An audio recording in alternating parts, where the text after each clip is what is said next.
A Louisville state senator is facing deep questions over financial ties to an organization she co-founded in 2015. In detailed reporting by the Kentucky Lantern, Louisville State Senator Julie Raque Adams has allegedly been paid just over $80,000 over the past 3 years as the executive director of Kentucky Strong, an organization to recruit and train Republican women entering politics. But according to the Lantern's investigation of the organization's IRS reports, the payments to Adams are the only expenses the organization has reported in the last 3 years. And the Lantern's reporting alleges that since 2022, the only contributions Kentucky Strong has received came from lobbying interests, including Charter Communications, Churchill Downs, and LG&E and KU Energy, among others. In a social media statement, Adams called the reporting character assassination, writing what is being alleged is grossly misconstrued. She writes, "I'm the executive director of an 11-year-old organization I founded to help Republican women be successful in winning elections and staying in office. It's small, it's a support that's there for those who need it, and everything has been properly disclosed with the IRS."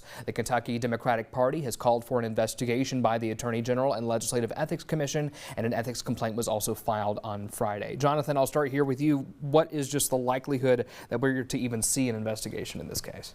I guess I would strongly doubt the Attorney General is going to take a look at this. I guess the Legislative Ethics Commission would have to take a look if there has been a complaint filed.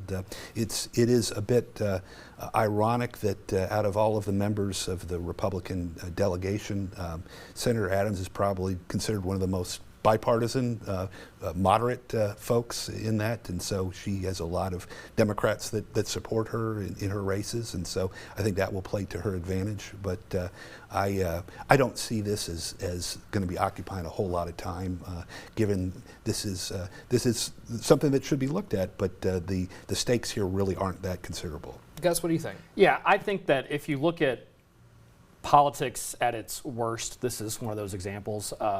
If you look at the map for the state senate in the coming years, in this coming election, there's very few opportunities for Democrats to win a seat, much less take one from the Republicans. Senator Adams represents a purplish area of Louisville in a midterm election year for a Republican president. Normally, historically, that means that it's probably going to be a little bit of a down year for Republicans. I think that this is just an attempt by the Democrat Party and by others to try to score political points against someone who is almost universally loved in Frankfort. If you talk to, like Jonathan said, if you talk to anybody in Frankfort, in Louisville, across the state, Senator Adams is one of the few people up there who engages everybody, regardless of party, regardless of creed, regardless of income. There is no one that she shuts her door to. And I think that this is just an example of a fishing expedition that's going to go nowhere. I think if you look at the work that Senator Adams has done during her time, both as a councilwoman, a state rep, and now a senator, she's done an amazing job representing her district. There's never been any sort of accusations against her like has been brought up with this. I think it's nothing more than election year politic, and I think, like Jonathan said, there's potential that an ethics investigation might be started, but I don't see this going anywhere other than in the trash heap. What do you think the best course of action would be for Senator Adams to at least address the court of public opinion on this? You think that social media statement is that going to be enough? I think she's done that. And look, I mean, like I said, she's running for re-election, and I think she'll be able to make her case to the voters of her district on the work that she's done during her time in the Senate.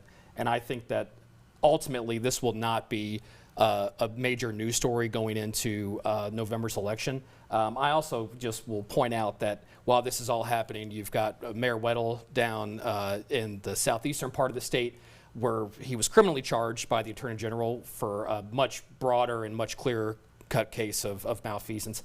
I think this is not going to affect her reelection. I don't think this is going to affect anything that goes on next week in Frankfort or for the next 6 months.